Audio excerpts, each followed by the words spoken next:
Hello, and welcome to Court Games, a Legend of the Five Rings podcast, funded by the Legend of the Five Rings Discord Patreon community. This podcast will focus on the role-playing game stories and lore for Legend of the Five Rings. I'm Corvar. I'm Kikita Kaori. And today we're going to talk about crafting, mechanics of crafting. Yeah, mechanics and how to integrate into your game and all that kind of good stuff. People making stuff. But before we get on to that, we do have some news.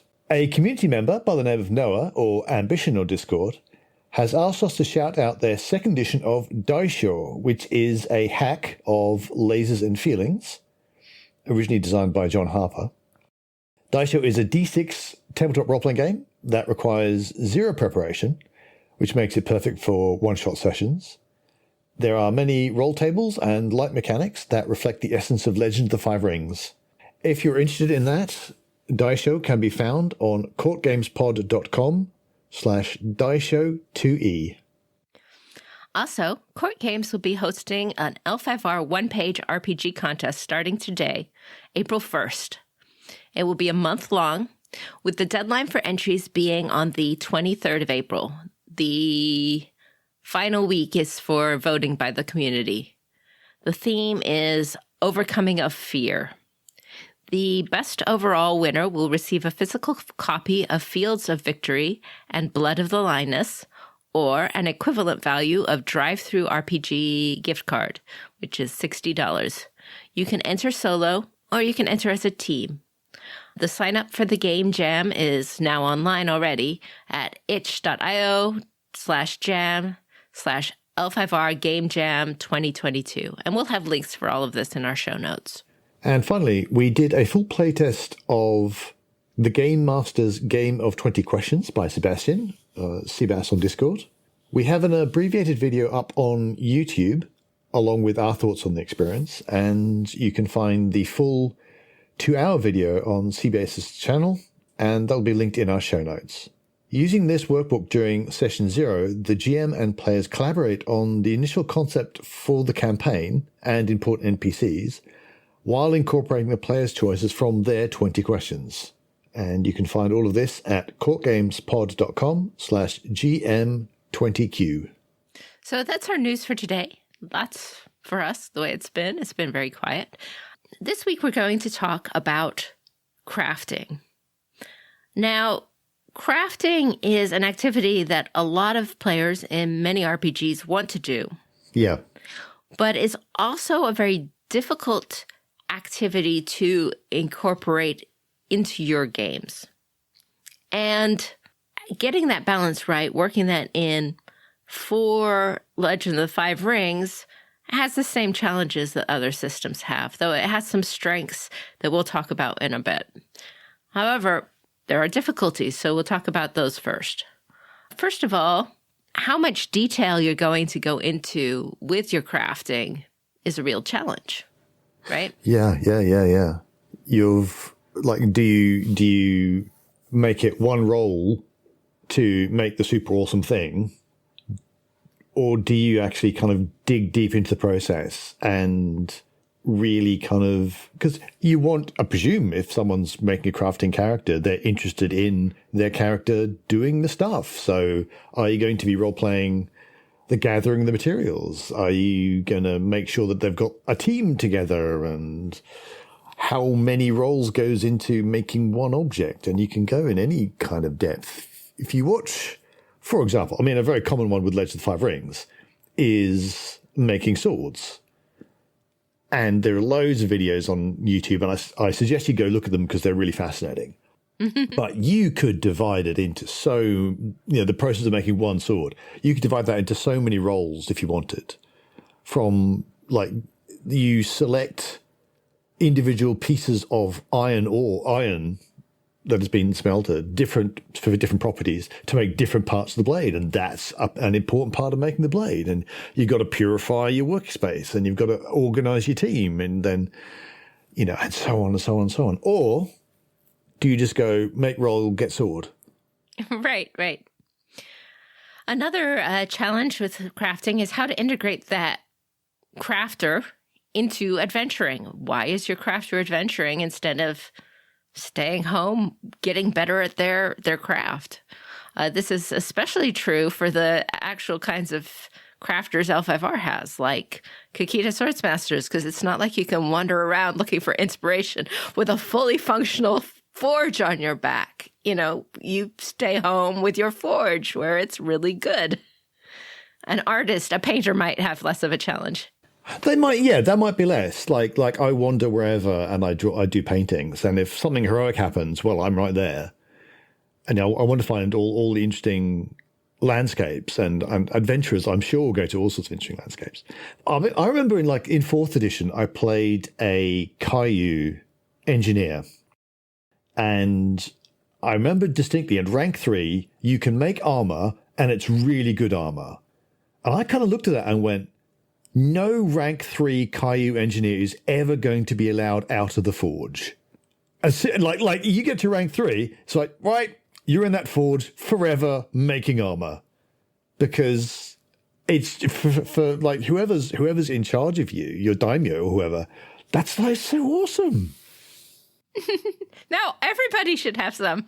Yeah, exactly. And then if they ever manage to get to rank 5, and they can make the awesome unbreakable swords, again, who's going to let them out? You're not taking time out to go adventuring. That's like half a sword's worth of time. No, you make a sword, mate. It does, like you say, it does depend on the craft. If you're a woodcarver or a painter's a really good example, actually.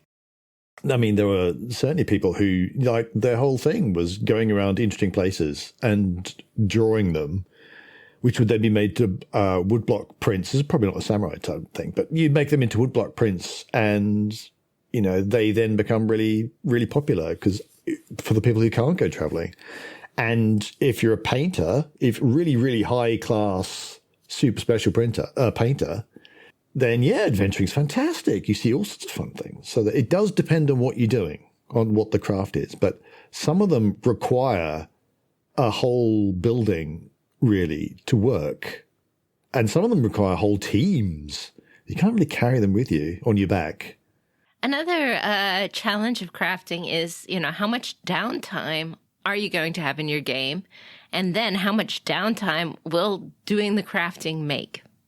So if crafting is being done during the downtime, do the non-crafting people have things to do during that time? So if you take time away from adventuring to craft stuff, what do non-crafters do?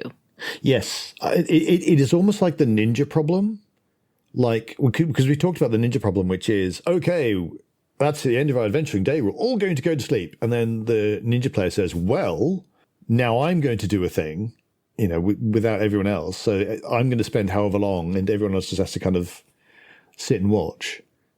It can be kind of sort of like that. Now we're doing downtime, and now 3 weeks pass until the next thing happens, and the crafter immediately, here's what we're going to do, and maybe the bushi doesn't have anything interesting to do, which is there's ways and means. I mean, I think I have mentioned before a game called Ars Magica, which in many ways is downtime the game, where it is very clear that there are lots of things for people to do in their downtime, and what they're doing is that's pretty much how you advance your character, and has lots of rules for lots of things, although it also has the ability to play different characters. So you have one character for whom downtime is very important, and lots of characters who it isn't.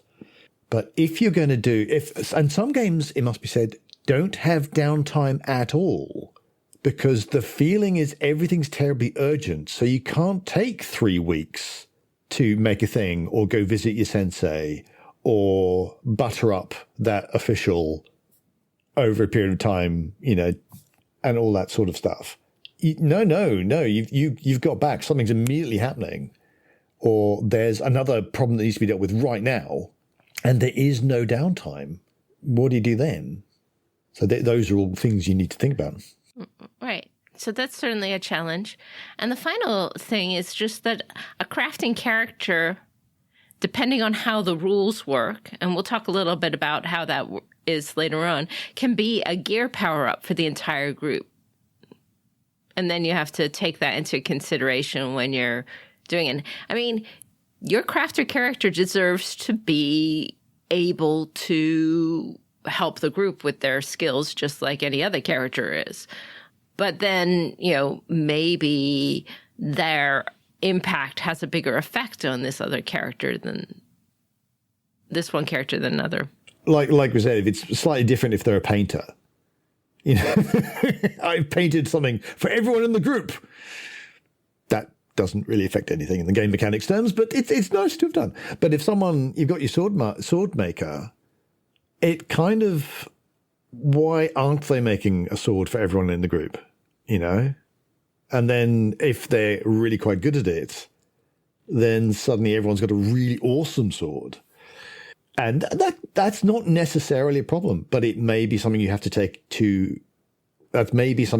into account when you are planning stuff, if everyone is wandering about with a really good armor and a really good sword. And that's not necessarily a big challenge, but I do think it's a thing you need to think about. Right.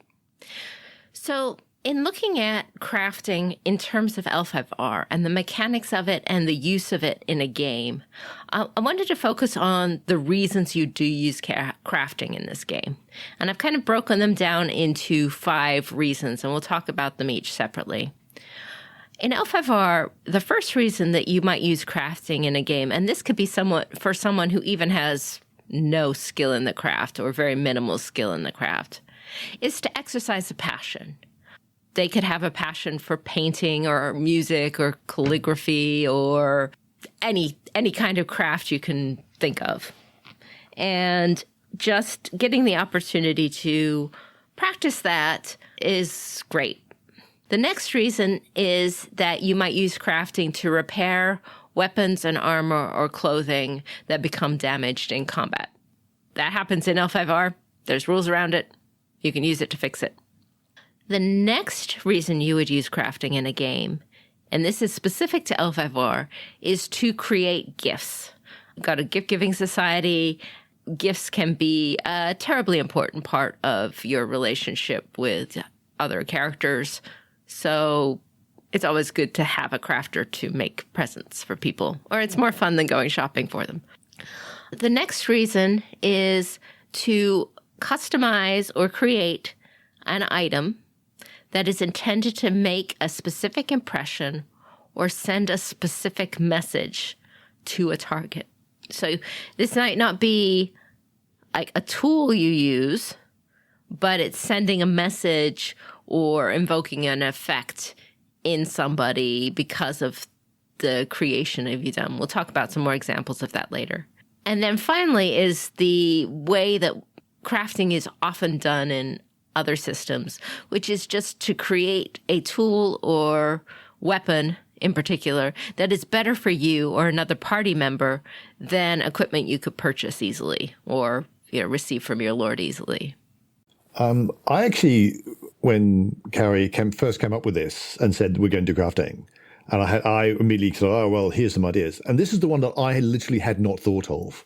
So I really like this one, which is that you can have someone who is passionate about this craft, whether they actually do it themselves or whether they just are really, really into it. But you could have someone who is a crafter, and with all the issues that we've talked about, they can still have it as a passion, which obviously passion, capital P, that thing in L5R, which means you can, under certain circumstances, get strife back from it.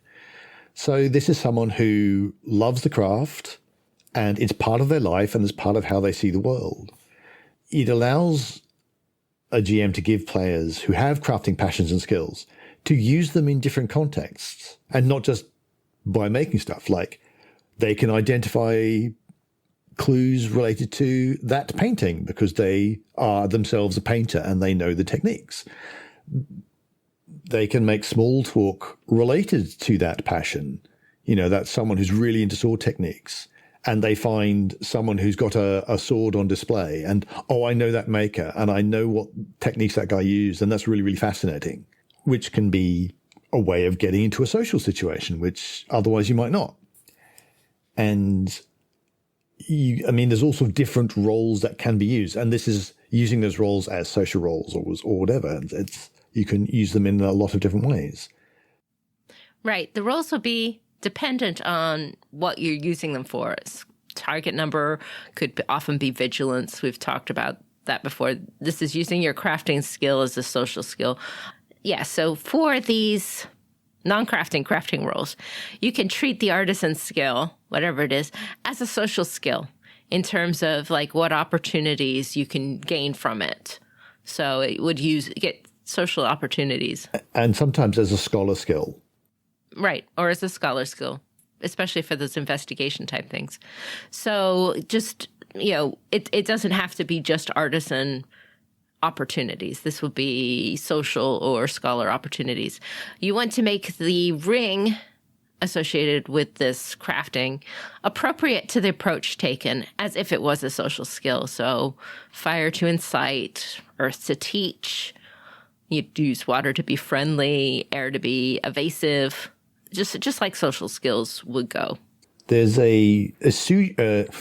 can't pronounce words today. There's a shuji that is appropriate to this, which is artisan's appraisal. That's investigation, artisan skill plus air. So you learn ring and related advantages and disadvantages for the creator or the performer or the demeanor. So if you have an example of a painting, for example, and your character is a painter, they have the shuji, they can start to tell stuff about that painter, who they are and what various things about them, and which depends on how well you roll and all that kind of good stuff. Or you can tell something about an armor maker from their armor. Yeah, this is really the artisan shuji. I think it's the only one that you found that's to do. It's the one that every class that's an artisan kind of gets early, and it's just like prominent in their lineups. It's the one, yeah. So you can technically learn these off social or artisan opportunities anyway, because this is a technique you have to spend XP on. Maybe you get more information or more detailed information or more in-depth information than you would just from spending the opportunities. Right. So with artisan's appraisal, in general, you can get like demeanor, I think, off of 2 ops on it. But with an air opportunity of any kind, you can get demeanor plus current strife for 1. I believe is how that works.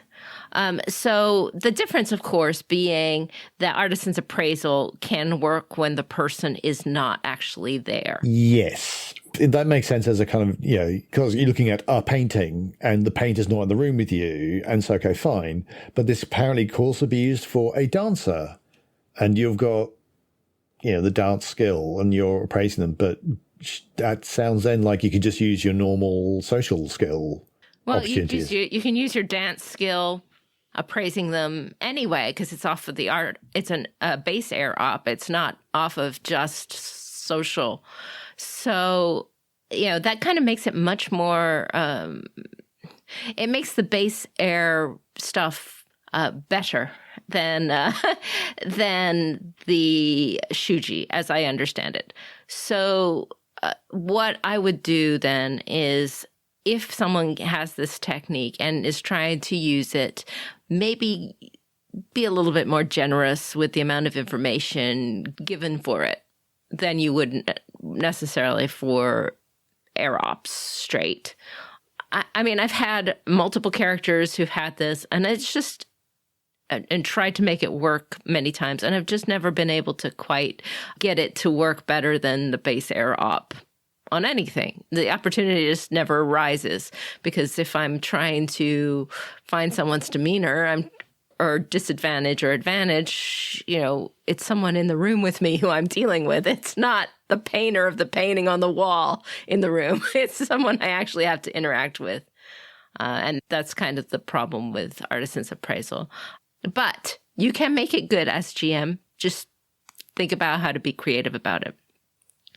The artisan school that takes the most advantage of exercising a passion role is the Shiba Artisan School.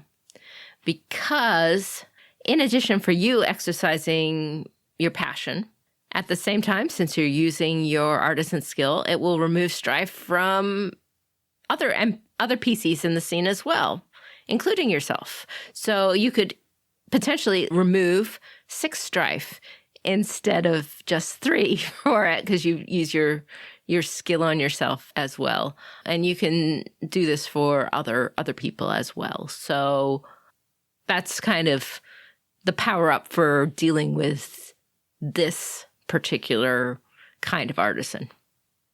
The hobbyist. I'm slamming my hammer on the anvil in a very calming and relaxing way. Uh-huh. Now everyone else is calm too. All right. Okay, so moving on from exercising a passion, we're going to look at repairing weapons or armor, which is actually something that is commonly assumed to be done by people who aren't like dedicated armor smiths or swordsmiths. These are people who, you have a point in smithing to represent that you maintain your armor and weapons in between battles. So this is generally earth and your skill roll, and it is often used to repair. So if weapons can get damaged, weapon and armor get damaged, a critical hit, even if it's of deadness 0, can give an item the damaged quality. And like your armor, it will go to, even if you take one critical hit of deadliness 0 and you make all your fitness roll and everything's fine, your armor still gets the damage quality, and therefore the resistance of that armor is reduced by 2, which for most armor makes it useless. Yeah. For weapons, it makes it harder to use. The target number goes up by 2, and that's a lot. Yes. Makes things almost impossible to use at that point. And bearing in mind, razor-edged weapons are more susceptible to this. If damage is reduced to 0 before the target gets to defend, so it's taken down by armor, for example, then your razor-edged weapon immediately gains the damaged trait. So lots of damage all the time. Yes, so in other words, because of that, you want to be able to repair things. What you can do is take the damaged quality off your item, and that's obviously a really good useful thing. It is also possible to add durable to the item with opportunities, and that makes the object stronger after the repair than it was before the repair. And this is a no-brainer. You should always do this if you possibly can. Right. Basically, it's a TN2 earth skill, like smithing roll, to repair or maintain a weapon. It's TN3 or even 4 if it's a more complex object or if that object is destroyed, but just TN2 for regular armor and weapons. The earth opportunity for crafting is that you can add the characteristic durable to an item with an op. So when you're repairing something, you're doing an earth crafting roll. If you use an opportunity, this adds durable. And as you said, players should always do this because durable effectively doubles the strength of the item. So now they have to remove durable before it becomes damage. It requires 2 critical strikes to damage it rather than 1. Or a weapon can block 2 strikes, or a razor edge weapon can have its damage reduced to 0 twice. This is very, very useful. You also have an invocation if you've gone the Shugenja path. Caress of Earth does this for damaged or destroyed objects, which might make your swordsmith feel like, well, why did I spend so much time learning this? And the Shugenja goes, because I spent lots of time learning this. So, it all makes sense. But, it's different things for different people, different approaches, different ways of doing these things. So, right. The school that most takes advantage of repairing weapons and armor, in my opinion, is the Artisan of the Roads school, because in that case, You don't need to worry about materials to repair with or anything like that. They could just be doing this all the time. They could be offering to do this to other samurai that you are in. So if you are in a skirmish that involves more than your party, your artisan of the roads can offer to repair everybody else's armor, and they'd never have a materials cost. So, they can make coin potentially doing this or win favors or anything else. If you're doing that might be a good place to focus for your school. How can I use this fact that I can repair everything, and everything really needs to be repaired a lot to win advantage for myself and my party? And the image of the samurai doing basic maintenance on the sword is a very common one in your samurai dramas. So it's always nice to invoke that from time to time. The next kind of category, and this is used a lot, I think I've done more crafting for this than any other kind of crafting, is creating gifts. Rokugan has a lot of gift giving, and this should always be encouraged. It's just very flavorful. It's a good opportunity to do all those social scenes that you want your parties to be involved with. The problem with gift giving is that not everyone in the party will be an artisan. So the artisan at this point want to use their skills here. This is a great opportunity for the artisan to show off their stuff and be useful. But then it's like, okay, the artisan has an amazing gift. And what does everyone else do or have or anything? What does that say? So there's a couple ways you can deal with this. The first of all, and this I kind of always allow, unless I'm playing PvP for some reason, is to always let the party choose to do a group gift crafted by the artisan when they're encountering somebody. So if your PC is having a specifically one-on-one rendezvous with somebody, maybe they want a personal gift. But like if the party is going in front of a lord and being presented to the lord, give a group gift. And you can have your artisan craft it rather than making each person come up with individual gifts. Which honestly just makes the scene go on forever. Right. It makes it go on forever. And then you have to worry about how the Lord does the approach to different party members depending on their gift and everything. Just do a group gift. And that group gift can be crafted by the artisan because they're showing off their skills now. You can allow other party members to contribute to the artisan's group gift by using their own skills. A big way to do this is to procure supplies. Maybe they've got some commerce or survival or skullduggery. And this is generally a water approach just because of what it is. And they're in charge of getting that special steel or the materials or whatever the artisan needs. And that gets farmed out to them. And then they've contributed a bit. Another way that the non-artisan party members can contribute is if they have the right shujis or social skills, they can scout out the desires of the Lord receiving the gift ahead of time, asking a few discreet questions or using something like tributaries of trade or some of the other shuji we'll talk about to improve the gift. If you want to have party members give separate gifts and each party member is crafting or purchasing their own, then to kind of deal with it in a faster way without having to remember a lot of complicated relationship mechanics. Okay? But like, oh, he liked this one better and this one worse or anything like that. But you want to reward the artisan for doing something spectacular with theirs. You can have them give separate gifts, but the one with the awesome gift, especially if they've crafted it, can also get a glory reward because now they have demonstrated their art in front of a large public audience. And everybody can see, wow, that's really cool. So they get a little extra glory. And then that kind of evens out the group mechanics while still giving the artisan a reward for doing something above and beyond. Now, in Legend of the Five Rings, gifts are intended to be personal and demonstrate thought on behalf of the giver.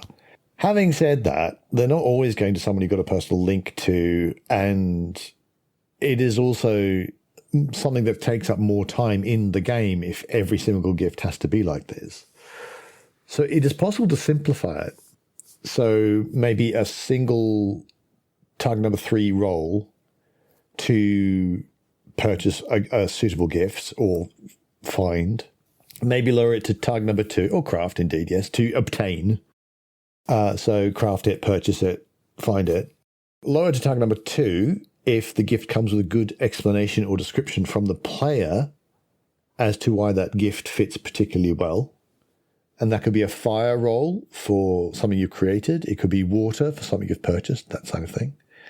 And use bonus successes to increase the happiness with the gift.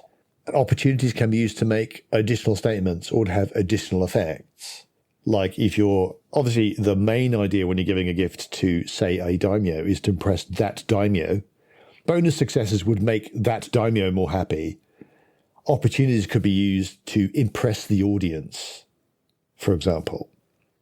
So this is a single roll for crafting, and then you're just using the bonus successes or the opportunities from that single roll to add on. And it works for, as we said, crafting or purchasing or acquiring. Yeah. If you want to make it more complex, then you can have things like create and refine or assess and create and give a glory award for bonus successes on presentation. So you can kind of accumulate more successes because you are doing more rolls. Right. So you'd use a single roll one if it's not the focus of a plot. If that gift is not the focus of the plot. You might make it easier, lower roll if it was a totally throwaway gift. But if it's, you're in a new lord's territory and you need to present yourself to them before you go continue your investigation or whatever you're doing there. Yeah, doing that as a single roll is fine. You'd use this complex roll if you were trying to really make a big deal of this presentation and make it really, really important. It's a plot point to get this done over. You have been sent on a quest to give this gift to the Lord or something like that. You want to do it a bit more in depth than just a single roll. Yeah. I can't remember if I've done this story already, but the example for gift giving and crafting that always sprung to my mind was I had learned a thing about a particular form of Japanese pottery. And basically what it comes down to is you make items that are pretty much identical, but where you fire them in the kiln affects how they look. And so this was a gift of sake cups to a dragon clan daimyo, where you say each of these cups is the same, but it looks very different because of how it was fired. So each one of them is individual, and that matches the dragon ideals of individuality and finding your own path and that sort of thing. I've always liked that, as I thought that was quite cute. And I think that kind of can give an idea of how a gift can be targeted towards a particular personality, and also a good excuse to go find out about traditional pottery and other traditional crafts for little snippets like this that you can just chuck in and for fun. Mm-hmm. Some key shuji that you might want to do if gift giving is a big focus and you want to have this on hand is so there's tributaries of trade, which is commerce plus water shuji, to basically already have a gift on hand with a rarity of 1 plus bonus successes. Opportunities on it reduce the price you would pay for it, but L5R doesn't do much money, so the opportunities there are just not that useful. But it's really nice to have a gift always on hand, and I admit when I am playing somebody who has an assistant from one of the crane schools, this is my favorite shuji to put on the assistant, because then that means I send my assistant out to go shopping for me all the time to make sure that they have the right gift to present. And then they give it to me, and I give it to the Lord, because that's how assistants work. Yeah, basically it's like the flashback, and it's kind of conveniently I already had up my sleeve. Exactly. Yeah. Shallow Waters is another shuji. This is a water opportunity to learn of a material item that an individual desires. It might be difficult to do on your very first meeting, but that will obviously mean that you have an idea of what specifically would be a good gift for that individual, assuming it is something you could obtain and not like a castle. Might be tough.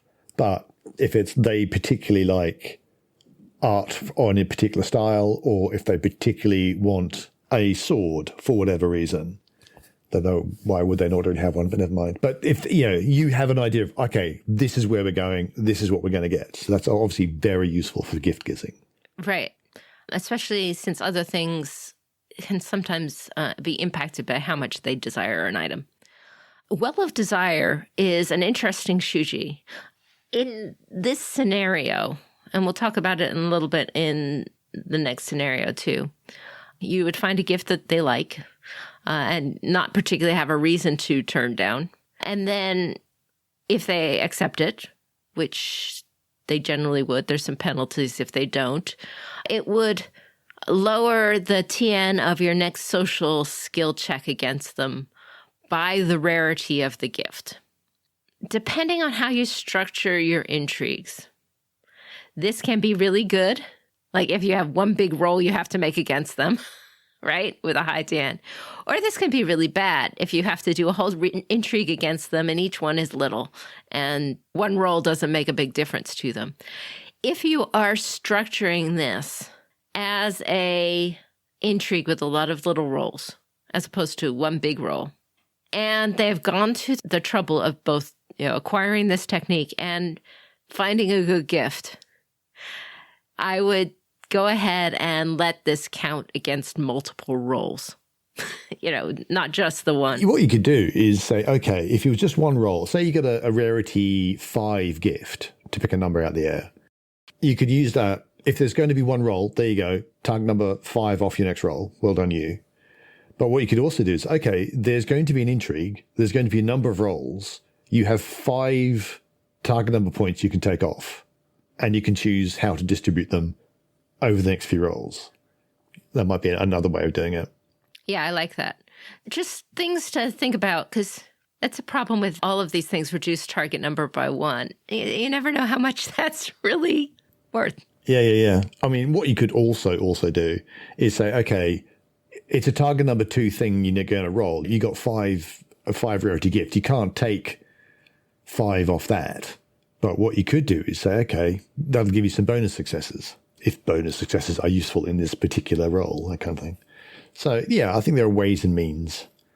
Just something to think about with that one. And the final shuji that we're going to talk about on gift giving is Dazzling Performance, which gains glory by 1 for the scene. You get an extra glory for the scene. And that can be used for creating the gift and the glory award given on presenting the good gift in public. Right. So Dazzling Performance, we normally think of in terms of a live performance, like they're acting and they get a glory award for doing a great acting job.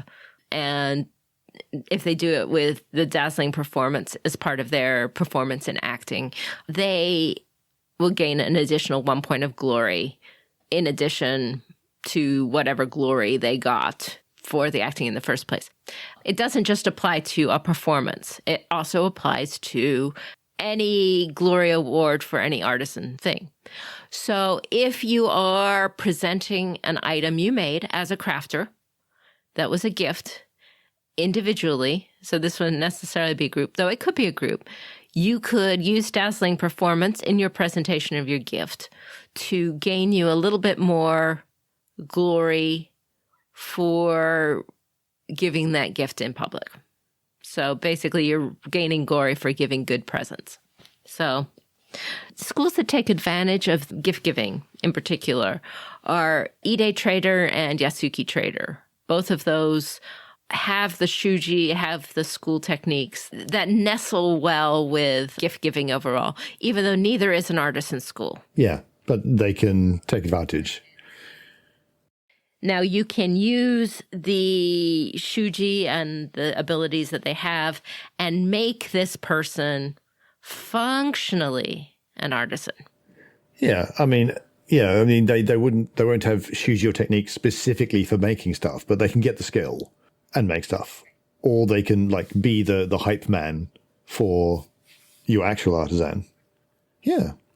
Okay, so we have talked about exercising a passion, repairing weapons or armor, creating gifts, some of the difficulties with incorporating crafting into a game. But we've been talking for a while now, and we had a bunch of news this morning. So I think we have gone long enough on this topic, and we will pick it up next week. Just to give a shout out, this is a call out. Let's give a call out to Fortune and Strife, our affiliated actual play podcast, as well as our friends at D20 Radio. And thank you to all of our Patreons. Our content is funded by the Community Discord Patreon. So if you want to support our editing costs as well as our website, that's the thing you can do. On our website, you can find long-term information, including summaries of our podcasts, our RPG tools. There are also forums and more. For our patrons, we've got special bonus content like Adventure Seeds, early access to our AP podcasts, and more things as we think of them. Online, you can find us at our website, CourtGamesPod.com. On Twitter, we are twitter.com/CourtGamesPod, and you can find us on Patreon at patreon.com/CourtGames. But that's it for us this week. This is Kakita Kaori. May the fortunes favor you. And I have been Korvar. And until we meet again, keep your jade handy.